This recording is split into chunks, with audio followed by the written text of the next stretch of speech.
Hello everybody, this is Sanjeev and I have my colleague Bandhan joining me today for this webinar session on the wireless protocol emulation tools which GL is providing. In today's session we will be mainly discussing about the various ways of wireless communication in 2G, 3G and 4G networks and how GL's tools can be useful in testing these different network elements.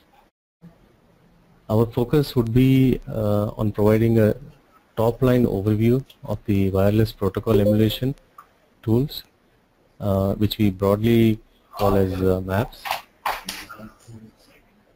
To be more specific, we will be covering the GSM, GPRS, UMTS, and LTE network-related emulation capabilities, which are possible with the MAPS product. Now basically, like as you are quite aware that the mobile communication is progressing very rapidly and with the latest technologies and advancements in the mobile world, there is a real need for testing these various different network elements. That is where our MAPS product will be very handy to emulate different network elements in various networks. This is just a brief synopsis of what we are going to cover in today's webinar. Yeah, now I request my colleague Bandhan to go over the presentation and explain the specific of each of these protocol emulation tools. Bandhan, over to you. Hello everyone. Why we are moving to the wireless communications? So wireless operations permit services such as long-range communications that are impossible or impractical to implement with the use of wires. Now in the presentation, let's see different wireless networks and the different entities that network involves. So let's start with GSM GPRS network. So this is a typical GSM cum GPRS network architecture. It involves different entities called BSS, which is nothing but base station subsystem. It includes two entities. One is BTS, that is base transceiver station, and the BSC, which is nothing but a base station controller. Moving towards network subsystem, which is having different entities called MSC, that is mobile station controller, and different database such as HLR, EIR, or the gateway for SMS called SMSE. In terms, this MSC also provide an options to communicate with the PSTN network. This is regarding the circuit switch network. When we are moving towards the data network, this BSC internally connects to the SGSN, that is nothing but the serving GPRS support node, which allows the user to connect to a PDN gateway, which is nothing but packet data network for the data sessions. So this SGSN is going to connect with the GGSN, that is called as a gateway GPRS support node, okay, where the tunnels will be created for each user for providing the data connectivity. This GGSN is going to connect the user to the outside world called internet, that is the packet data network. So now let's see the importance of each entities that is involved in the GSM and GPRS network. Starting with the BTS, it is a base transceiver system. The important feature of BTS is to provide a radio interface. It is able to transmit and receive the radio signals from the mobile station. Since the mobile stations will be connecting to the BTS via air interface, so they will be working on the radio waves. So this BTS will provide the connectivity to the mobiles by transmitting and receiving the radio signals. Coming to the BSC, this BSC is handling different BTS connected to the BSC. It controls a single or a multiple BTSs and provides the radio resource management.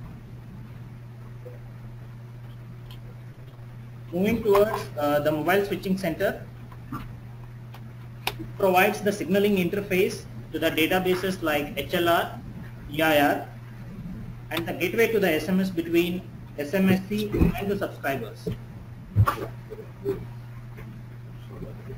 Now going to Yes, the same thing, yeah. We've only got one socket buffer.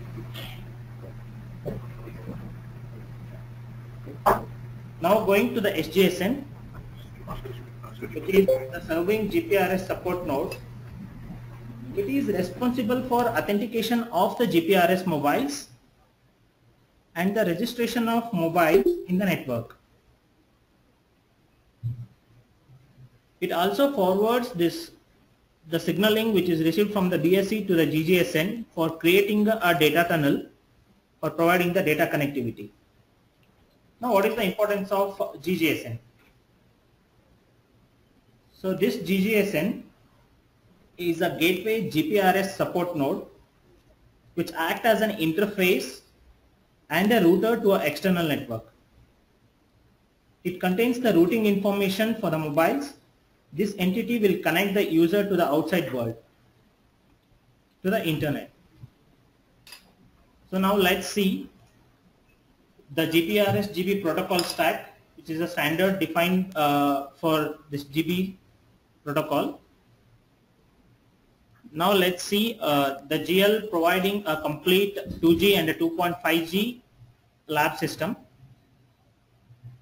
According to the network diagram, we can correlate. We have this BSS, which includes a BTS and a BSC, which is simulating the AB's interface. Coming to the point A interface, where BSC is connected to the MSC. MSC is nothing but a mobile switching center. Excuse. This MSC is connected to different databases kind HLR and the EIR or AUC, as well as the gateway for SMS, which is SMSC. Also it is connected to the PSTN network. Coming to the data, this BSS is connected to the SGSN, where the user will be authenticated by communicating with the HLR, which is also a database. Once the user is authenticated, the request will be forwarded to the GGSN and then the PDN gateway. Now let's see a different scenarios that can be simulated using this lab. The first one is mobile to mobile call. So mobile 1 calling mobile 2. Now whenever the mobile is switched on, it is sending the initial message to the BTS. From the BTS it traverses to the BSC. Then BSC decides whether it is a data call or a circuit switched call or a voice call. So then depending upon that, it is forwarded to the MSC whenever it is voice call. Once the MSC receives this, it has to be authenticated. The subscriber has to be authenticated. So this request will be forwarded to HLR. So once the subscriber is authenticated, the MSC calls to the second mobile, that is mobile B, which goes to the BSC, BTS and then the mobile. So this is how a mobile to mobile call can be simulated. Now let's see how a mobile to landline call can be established. So in the same way, mobile, the initial message will be sent to BTS, traverses to the AB's interface, then goes to the MSC where the subscriber will be authenticated. Once it is authenticated, the call will be forwarded to the PSTN network.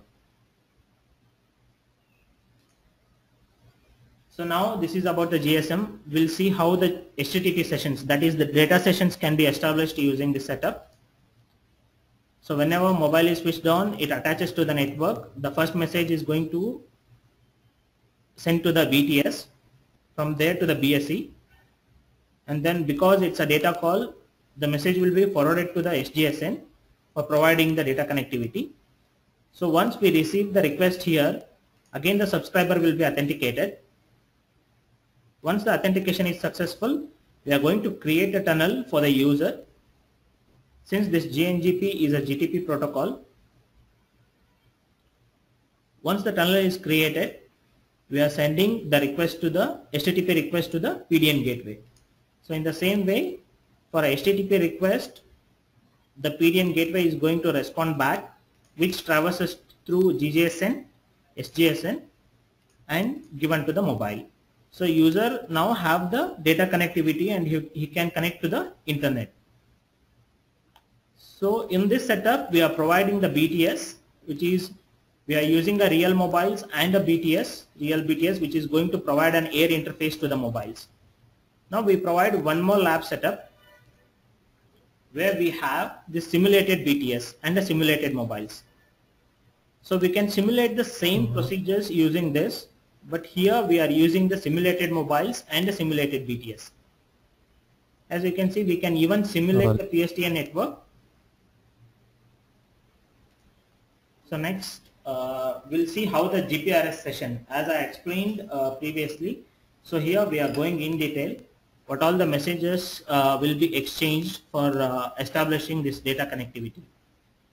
So when a user switches on the mobile, it initiates an attach request message to the BTS. This attach request is going to forwarding this to the SGSN. Once the SGSN receives this attach request, it sends an authentication procedure to HLR, where this subscriber related information will be stored. So once this subscriber is identified and authentication is successful, then it initiates an update GPRS location. So SGSN will be maintaining the location of this particular subscriber. So it will be stored in the HLR.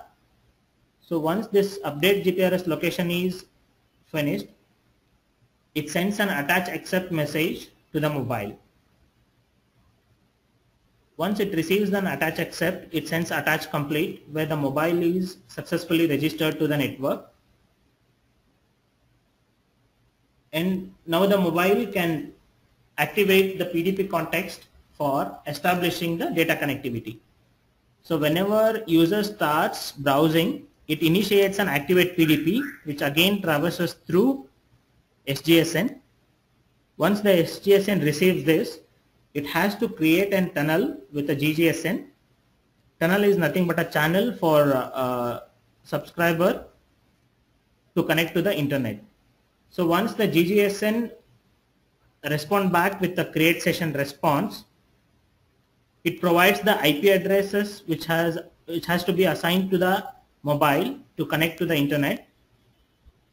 So once the SGSN receives this create PDP context response, which is having the IP address which has to be assigned to the mobile, it again sends back to the mobile through activate PDP context response. So once it is done, mobile now have an IP address and it can connect to the PDN gateway through the same path.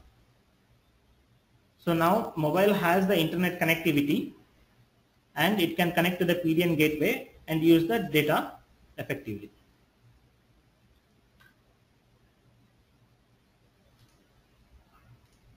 Going to the next one, this is a sample GPRS session call flow, whatever I have explained now.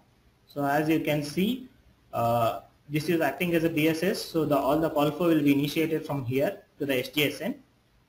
The authentication procedure is done, it is going to update the location, and then it activates the PDP for getting the IP address for the mobile, which will be assigned by the GGSN in the create PDP context response. So the same information will be passed on to the mobile through this activate PDP context accept. So once MS got this IP address, it can start the media exchange between the mobile and the PDN gateway. So once this is established, user can detach the mobile by switching off or by just disabling the data connectivity. Then the deactivation of the PDP context will take place. If he detaches, then the mobile will be detached from the network.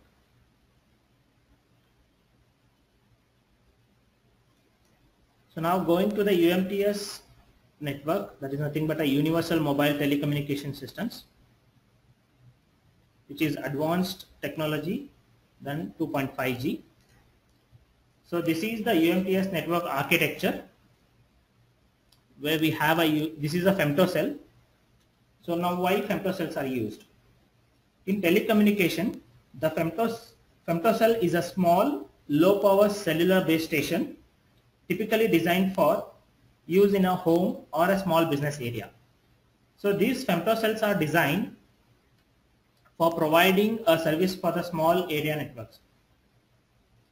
So it has a user where the home node B will come into a picture, which will provide a BTS like radio resources to the user, and it is connected to the home node B gateway, which is nothing but a MSC, which will provide you the circuit switch as well as the packet switch interfaces. So this is the 3G network where we have again the user. This is the real node B, which is not a femtocell. This is the real UMTS network where we have this user and a big BTS towers called node Bs, which is connecting to the RNCs, that is the radio network controllers, similar to the BSC in 2G. In UMTS we call it as the RNCs. This will be connected to the MSC, which is similar to the GSM network what we have explained. So from here it is a circuit switch domain, whereas for packet switched we call it as a IUPS domain, which is connecting to the SGSN again. From the SGSN it is going to the packet switch domain. We'll see how it will be connected to the packet switch domain in the coming slides. So this is a typical UMTS network architecture. So we'll just go through the standard protocol stacks defined for UMTS. So basically when this UMTS was deployed in the initial stages, it was deployed on the ATM transport. Just because the voice over IP was not proved at the initial stages, this UMTS was deployed using the ATM, that is asynchronous transfer mode, to provide a good quality of voice before IP is proved. So this was the protocol stack defined at that time for using this ATM based transport. Once the IP developed and the voice over IP is proved, this IUCS interface is moved to the IP based to provide a good quality of voice and provide a high bandwidth. Whereas in ATM it was limited bandwidth, was because it's a wired connection, so bandwidth was limited there. When we move to the IP, we have sufficient bandwidth to be provided to the user. More user can access to the network. So this is the standard protocol IUCS protocol stack for IP based. This is also an IP based stack for IOH interface, that is the interface between the home node B and the home node B gateway. This is for the packet switch domain, IUPS. So this is the protocol stack for JNGP for providing the data connectivity. This is the interface between the SGSN and the GGSN. So it's a continuation of the UMTS network, where we can see we have the RNC. We have the RNCs with the node Bs. So we have explained until this. We have this SGSN. Now how this SGSN will be connected to the PDN gateway. As we seen in the GPRS, this SGSN is going to connect to the GGSN node. This is called as a GN interface. Here also a GTP tunnel will be created for a subscriber for connecting these data services, and then it is connected to the PDN gateway. If it is in the same PLMN, that is nothing but if this SGSN and GGSN are in the same PLMN network, then it is called GN interface. If they belongs to the different network, PLMN network, then it is called GP interface. Moving forward, this is the lab setup which is provided by the GL. we have this mobile stations, and the real home node B is a femtocell, and then the home node B gateway. This complete network is simulated by GL. So we can simulate this home node B gateway and the mobile switching center, different databases like HLR, and the gateway like SMSE for SMS services, and then the PSTN section. And this path is for the data path, which is SGSN, GGSN, and the PDN gateway. So similarly, we saw in the GSM, we can simulate this mobile to mobile call, where the first request will traverse through the home node B and then to the home node B gateway. Since it is a circuit switch, it goes to the MSC, mobile switching center, and then the user will be authenticated, and then the call will be connected to the second mobile. We can even simulate this mobile to landline call. So the message traverses in the same way until MSC. Once this authentication is proved, the call will be routed to the PSTN network. So here also we can simulate this web session. So HTTP session will be initiated to the home node B. This control signals will be sent to the home node B gateway and then to the SGSN. Once it reaches the SGSN, it has to be authenticated. So once the subscriber authentication is successful, the tunnel will be created with a GGSN and then giving the connectivity to the packet data network.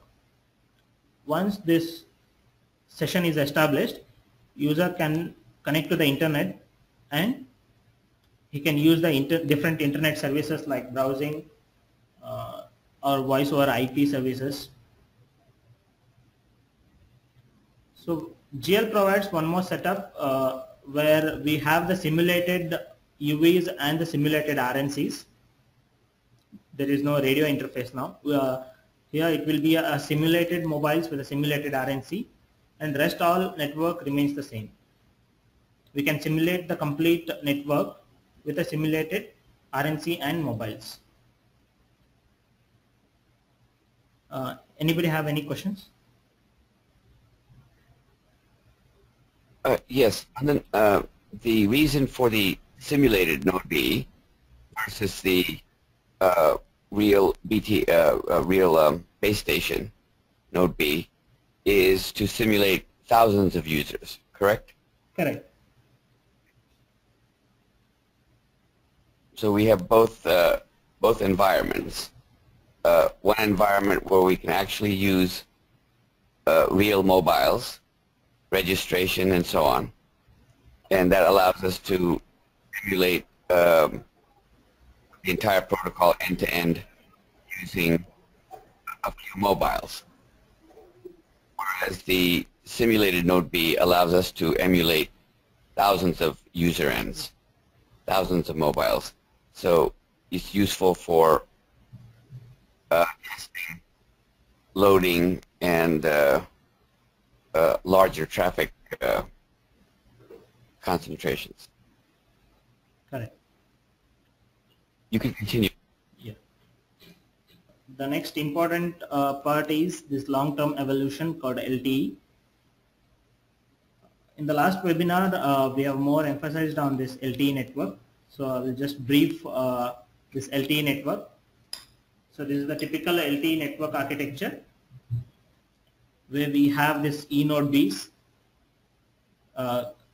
and then this MME, which will provide the S1 AP interface, which will be connected to the HSS called databases, again where the subscriber information will be stored, and then it is connecting to the IMS network. Similarly, we have for the data connectivity, we have this SGW, the serving gateways, which will provide a tunnel for the user to access the data network. From this serving gateway, we have the PDN gateway, where this GTP packets will be converted to IP and sent to the packet data network. These are the standard protocol stacks which are used in the MAPS application for simulating different interfaces. X2, S1AP, S6A, S5, S8 and S11.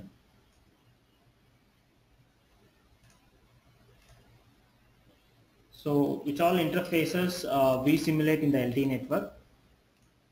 So we simulate this S1AP interface between eNode B and MME. We simulate S6A interface, that is diameter. Then we simulate S11 interface, S5, S8. And we simulate even the data path, which will be from eNode B to the SGW and then to the PDN gateway and then to the internet. Thank you. Thank you, Bandhan. Thank you everyone for attending this webinar. Thanks a lot.